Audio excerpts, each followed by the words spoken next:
இனிமேட்டு அவர் ஆபாச தான் கூப்பிடணும், உதயநிதி கிடையாது. உங்களுடைய அம்மா முன்பும் உங்களுடைய மகள் முன்பும் இந்த வார்த்தையை பேச முடியுமா திரு உதயநிதி அவர்களே? பேச முடியுமா? எல்லா பெண்களையும் ஒரே மாதிரி பார்க்கணும். எங்க அம்மாவை பார்க்கிற மாதிரி தான் இன்னொரு அம்மாவை நான் பார்க்க முடியும். அந்த உணர்வு உங்ககிட்ட இல்லை.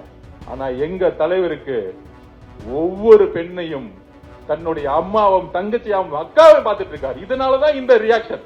திமுகவுடைய பேட்டி கொடுக்கிறார் RS பாரதி, சொல்றாரு மூத்த தலைவர், அது என்ன நாங்க எம்ஜிஆர் காலத்துல இப்படிதான் பேசிக்கிட்டு இருந்தோம்,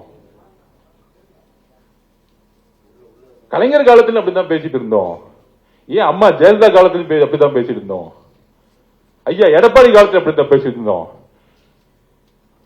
இந்த 4 பேர்ட்ட என்ன வேணா பேசிக்குவாங்க. ஆனால் எங்கள் அண்ணன் முதலமைச்சரா பொறுப்பேற்றத்திலிருந்து திரு சி ஜோசப் விஜய் அண்ணன் எங்கள் முதலமைச்சரா இருக்கக்கூடிய பெண்களை நோக்கி விமர்சிக்கக்கூடிய யாரா இருந்தாலும் கைது செய்யப்படுவார்கள். இது ஏன்னா ஒருத்தருக்கான மிரட்டலோ பழிவாங்கலோ கிடையாது. இந்த கலாச்சாரத்தை தூக்கி எறியணும். ஒரு பெண் அரசியல் வரக்கூடாதா? ஒரு பெண் நிருபரா வரக்கூடாதா? பத்திரிகையுள்ள வரக்கூடாதா? ஏன் உங்களை பார்த்து கொஸ்டின் கேட்டக்கூடாதா? கேட்கிற கேள்வியை விட்டுட்டு அவங்களோட உடலையும் அவர்களோட உறவையும் சுக்குநராக கூடிய செயலை செய்யறதா திமுக. அப்ப அண்ணா பேசிய சமூக நீதியும் மாநில சுயாட்சியும் தூக்கி எறிஞ்சு இன்னைக்கு ஆபாச நீதியாக ஒரு எதிர்கட்சி தலைவர் உட்கார்ந்துட்டு இருக்காரு. இனிமேட்டு அவர் ஆபாச நீதி தான் கூப்பிடணும், உதயநிதி கிடையாது. உறுதியாக சொல்றோம். என்ன வார்த்தைகள்! நான் கேட்கிறேன், நான் என்ன பேசுறது தவறுன்னு இன்னைக்கு வரைக்கும் உணரல. வார்த்தைகள் தவறு இருக்கலாம், மனிதன் உணர வேண்டும்.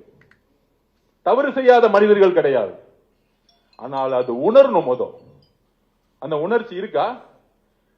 இன்னைக்கு பேசுறாரு, நான் என்ன பேசின? ஒண்ணுமே பேசல. உங்களுடைய அம்மா முன்பும் உங்களுடைய மகள் முன்பும் இந்த வார்த்தையை பேச முடியுமா திரு உதயநிதி அவர்களே? பேச முடியுமா?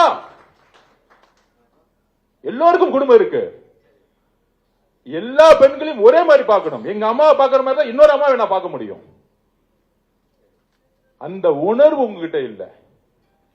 ஆனா எங்க தலைவருக்கு ஒவ்வொரு பெண்ணையும் தன்னுடைய அம்மாவும் தங்கச்சியாவும் அக்காவையும் பார்த்துட்டு இருக்காரு. இதனாலதான் இந்த ரியாக்ஷன்.